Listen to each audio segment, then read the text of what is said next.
Sir, our card sales are at an all-time high. Duel Monsters is gaining more and more influence. Every kid plays it and even some political positions are decided with a duel. And yet, there is no one who can get my adrenaline pumping in a duel like him. Even that monkey Wheeler is no longer playing. I hope you have frozen his accounts. But of course, sir.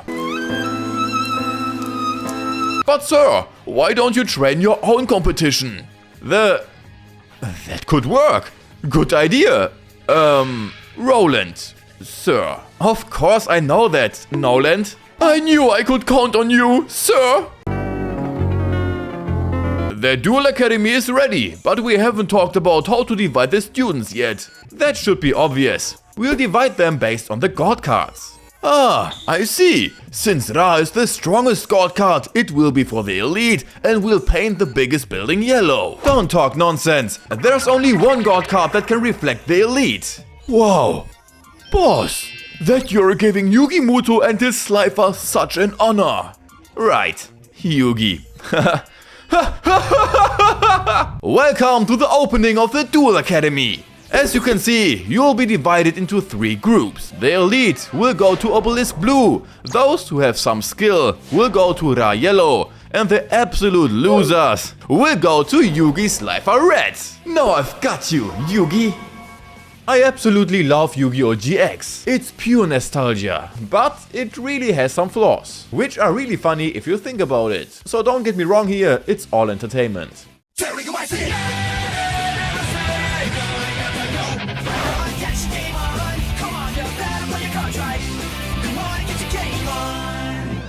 Do you remember when we talked about the first duel between Jaden and Chazz in the last part? If not, feel free to check it out, because now we are talking about the third duel. The school duel, where Chazz gets some new cards from the North Academy and later from his brothers, so he doesn't lose. The pressure on Chazz is just minimal, especially since it's being broadcast live on TV and he lost to Jaden before. The duel starts with Chazz summoning his Masked Dragon in defense position, which gets destroyed by Burstinatrix. But it was just a bait from Chazz to get his Armed Dragon level 3, a card he got from the North Academy. He upgraded it in the next turn to send the Flying Kamakiri to the graveyard with the level 5 effect, destroying Burstinatrix and attacking Jaden directly. Which was pretty stupid, because Flying Kamakiri number 1 has 200 more attack points than Burstinatrix, so Chazz didn't need to activate the effect of the Armed Dragon. He could have played Kamakiri, attacked Burstinatrix, dealt 200 more damage, and had one more monster on the field. Meanwhile, Chazz's brothers are watching the duel and they don't notice anything. Not yet, but more on that later. Jaden destroys the Armed Dragon with his Tempest, which comes back immediately with Call of the Haunted, and since Chazz sends another card to the graveyard, Tempest is gone, at least partially, because he can be saved by Diffusion. Destroy one of the monsters and upgrade the level 5 to level 7. And now the two brothers finally realize that those aren't the cards they gave him. They seem to be really slow on the uptake. For now, Jaden can only defend himself until he destroys the dragon with a spell card and even pulls off a direct attack with Wild Heart. The Armed Dragon comes back, gets destroyed, comes back stronger to call out the level 7 again. But he isn't strong enough yet. To equip him even further, Chazz strengthens him with Arm Changer, dropping Jaden to 300 with an attack on Wild Heart and getting Masked Dragon back to clear Jaden's sight. And all thanks to Arm Changer, for what he only had to send an equip spell to the graveyard.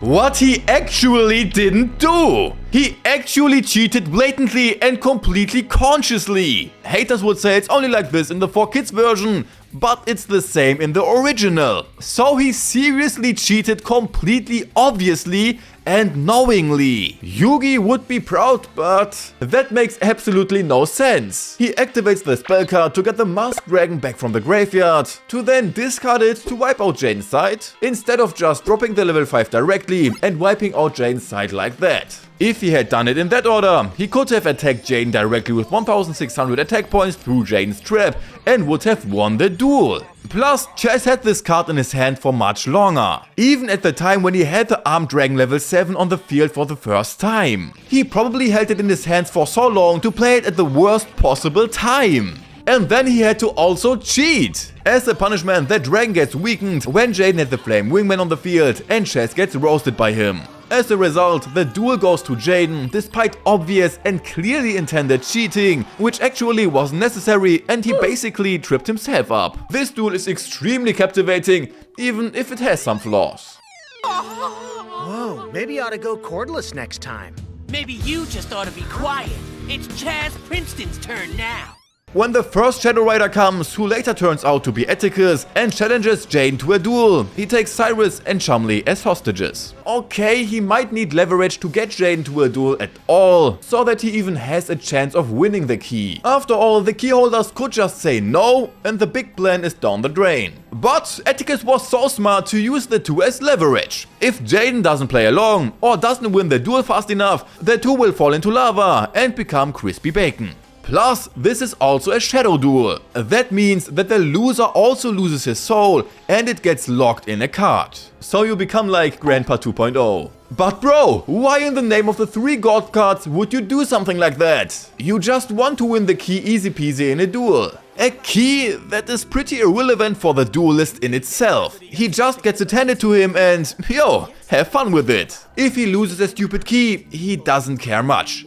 But losing his soul in a duel is a whole different story. Making the duel a shadow duel only increases the motivation of the key holder, who now plays not only for the stupid key, but for his fucking life. And in this case, not only for his life, but also for his 2 best friends. One gives directly 100 times more effort. If I already kidnapped these 2 friends, however he was able to create such a plasma shield, seriously. How the hell did he do that? If you do that, then the condition should rather be that the 2 only get free if Jaden loses the duel. If Atticus loses, then their swimming skills won't do them much good if they go bathing in lava. What does he care about this stupid key? Besides, the vampire lady did it with Zane and at least tried it with Jaden. Why isn't that a common thing? Seems to be allowed. Uh-oh! Which one of these is not like the other? Clearly someone here is a little bit lost. He is not. Chaz was invited. He means you. After Chaz pulled off his incredible 10,000 IQ move and lost in a duel while he was carrying the keys, the effect was activated and the keys flew to their predetermined positions, so Jaden could have his duel against the God Cards 2.0. Kagemaru comes by, who claims to have built the Duel Academy, even though it was already said several times and will be said several times more that Kaiba built the Duel Academy. Well, he doesn't look very fresh in his head anyway, so that anyone can take him seriously. Besides, he also says that the keys are useless anyway and Chaz isn't to blame. After all, he just wanted to provoke many duels on the island to collect enough duel energy, which makes the cards appear. Similar to Boo, only with cards. But why did the keys fly around like that? And why do they have magical power if they are useless anyway? And this duel was insane. I mean, it completely seriously. Probably because the 3 sacred beasts are much stronger in the anime than in the TCG, but it was a really fun, smooth 10 out of 10 duel. The best duel in Season 1 was still the last duel between Zane and Jaden. That was absolutely insane. Even though this duel isn't really illogical, at least it seems so at the first glance. But this duel definitely has some flaws, especially Kagemaru. First, Jaden defends himself with Burstinatrix, who is immediately invited by Uria, who could be summoned a bit differently than in the TCG, to a barbecue. As barbecue. Jaden's face down card is destroyed by Uria's effect, which he can do once per turn. Also a bit different than in the TCG. With Tempest and Skyscraper, that will be fixed again. Kagemaru gets Uria back again, which is again different than in the TCG, so Tempest becomes the desert for now, but he can be brought back by the face down card. Actually not, because according to its effect, Tempest shouldn't be destroyed in the first place, even though it was clearly destroyed here. To be fair, that's a very heavy nitpicking. Because of that, Jaden can destroy Uria again with Tempest, which Kagemaru brings back with a graveyard trip for some traps. And because one sacred beast isn't exciting enough, Kagemaru activates Pot of Greed, draws 2 cards, in case someone didn't know that yet, namely Lost Paradise and another card. Why ever he activates Pot of Greed only in his 3rd turn, although he had this card already in his first 6 cards in his hand. Who the hell does something like that? In his first turn, he he drew a trap card, and in his second turn too. Because of that, he would have had Lost Paradise 1 round earlier on his hand with very high probability, which would have destroyed Jaden's Skyscraper 1 round earlier, and Jaden would be almost hopeless to win the duel. But at least he has Lost Paradise on his hand now, activates its effect, destroys Skyscraper with it, and can draw 2 additional cards every round. Because of that, he came to 3 spell cards, which he can sacrifice to summon Hamon. Now he can finally destroy Tempest with Hamon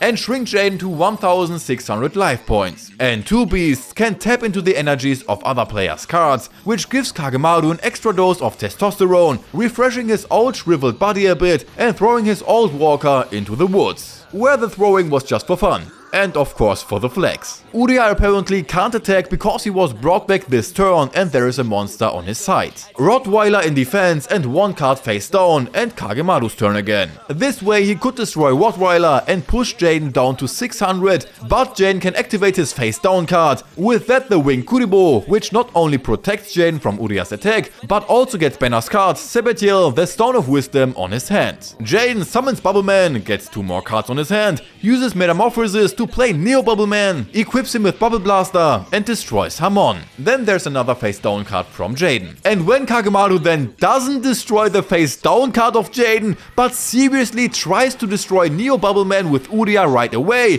Jaden activates Bubble Illusion to play Hero Rule 1, which leaves Kagemaru with no traps in his graveyard and thus also destroys his Uria again and couldn't decide the duel for himself again. Thanks to a really overpowered spell card, Kagemaru can now destroy Neo Bubbleman and get Hamon back again, just like he also summoned his Uria by discarding a trap from his hand. But wait a minute. That's illegal. Because as in the TCG, Hamon also has the effect in the anime that he can only be summoned to the field if you sacrifice 3 spell cards for it. He can not be summoned normally or special in any other way. Another spell card later, for which he had to discard 2 cards from his hand, he can sacrifice 3 tokens to get Reveal on his field as well. Finally, the 3 sacred beasts are united, which together suck out the souls of the cards even faster. But Jaden knows an antidote. He plays Dark Factory, fuses Avian with Burstinatrix to summon Flame Wingman and, well, he can't do much more. If it wasn't for Banner's Soul to point out his card again, which is completely broken. For half of the life points, he can turn the card into any card from his deck. And that's 3 times for half of the life points each. The first time he uses the effect now to turn his Flame Wingman into Shining Wingman, who became a bit stronger with the destroyed elemental heroes. And with the attack on Hamon and his effect, he already thought that he won that duel. Only Kagemaru doesn't lose any life points in the turn when Hamon was destroyed in defense position. Slightly different than in the TCG. Too bad. His second wish, Jaden sets face down and Kagemaru's turn, who uses Reveal's effects to strengthen him with his 2 tokens. But, you guessed it, again doesn't use Uria's effect to destroy the face down card. Why did they let him pull off this effect in the first round and give him the effect different than in the TCG at all if he doesn't use it in any smart way? He would have just won again with that. His body may be young again, but Alzheimer's is really strong with him. Jaden activates Diffusion to save himself once more. Jaden's last wish comes true, which allows him to play Miracle Fusion, which leads to the real effect of the Stone of Wisdom, which only slightly powers up the summoned Electrum. Only 5 times its attack power. And with much more luck than Kagemaru's mind, Jaden can still win the duel, which makes Kagemaru old again, the cards get their souls back, and the Stone of Wisdom disappears. Why ever? It would probably be way too overpowered if Jaden kept it in his deck. And now I've returned for my Sacred Beast cards. Wait just a sec there, test tube. You want 'em? You gotta get through us. You win a war with a superior offensive power, like Madara. A superior defense, like Madara. A better tactic and thus the element of surprise on your side, like Shikamaru, who was able to destroy Kakuzu's heart by lulling Hidan into a false sense of security when he thought he had taken his blood. Or you have Yujiro Hanma on your side, and then it's a no-brainer. And in a duel, it's no different. If you have a superior offensive power, you win the fight. If the defense is higher, the opponent can't get through. And with tactics, in example face down cards, you can unsettle the opponent and hit him hard. Like Yugi in the duel against Weevil, who secretly played Mirror Force face down in Weevil's turn to destroy his monsters. He certainly didn't expect that. Otherwise, you can of course do it in a fair way and let the opponent walk into the trap. Some are even so fair and play trap cards with announcement. The first thing that I'll do is place this one trap card face down.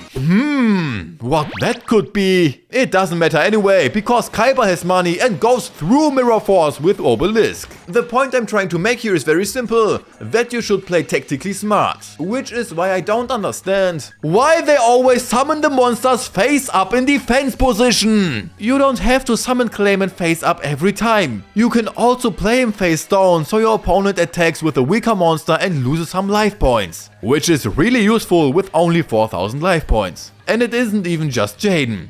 Everyone does it already in Classic. But why? After all, there are also monsters with a flip effect, which are also played face down in defense position. And since they are the only ones who are played face down, you should actually know right away that the monster is some effect monster whose effect activates as soon as it pays a visit to the Grim Reaper. And then you'd probably take down Yugi and Kaiba too.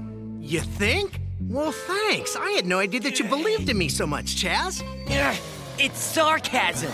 Alexis puts a rose in front of the Forbidden Dorm every night where her brother disappeared. That gives us a kidnapping, cool graffiti on the walls, and an absolutely awesome duel against the Shadow Duelist in episodes 5 and 6. Afterward, it turns out that this dorm was some kind of lab where Professor Banner conducted his experiments. But do you know what makes this dorm even more interesting? The story behind the kidnapping, which was resolved in season 4. Atticus disappeared there because his colleague performed a ritual with a mask there, was sucked in by the darkness and then gave it to Atticus, who took control over him. Yeah, tragic story. But why does it come up here? Because all that can't explain. Why the hell was there a picture of Atticus in the dorm? How did it get in there? Alexis didn't carry the picture in there. She was also surprised that Jaden found it in there. Also with the original signature from him, which we didn't have in the 4Kids version. For whatever reason. Does Atticus always have a picture of himself with him, which he signed himself to leave it in lost places as evidence? Because even before that, the Forbidden Dorm was true to its name and was forbidden for the students. That Atticus wanted to go to his college is understandable, but what about this damn picture? How did it get there? Who dragged the picture in there?